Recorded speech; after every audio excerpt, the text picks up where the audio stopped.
How can we be holy? Holiness is often misunderstood. When we hear that God is holy, we imagine dazzling light or shimmering glory, and rightly so, for He alone is infinitely pure and set apart. Yet God calls His people to share in that holiness, to be set apart even in our everyday lives. How does that look in practice?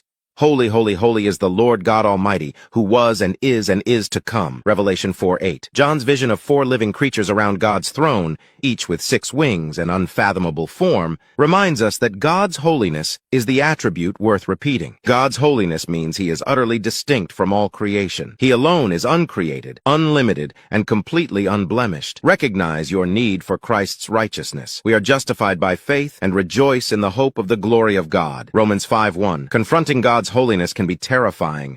Isaiah fell prostrate, crying, "Woe is me! I dwell among a people of unclean lips." Isaiah 6:5. We too stand defiled before Him, but God's remedy is not our effort. It is faith in Jesus. Christ bore our sin on the cross that we might share in His perfect righteousness. 2 Corinthians 5:21. True holiness begins when we rest wholly on His grace, not our works, exchanging our filthy garments for His spotless robe. Jesus, infinitely holy, refused to stone the woman caught in adultery. Instead, He drew out the hypocrisy of her accusers and extended mercy, then bid her, "Go and sin no more." True holiness refuses self-righteous condemnation.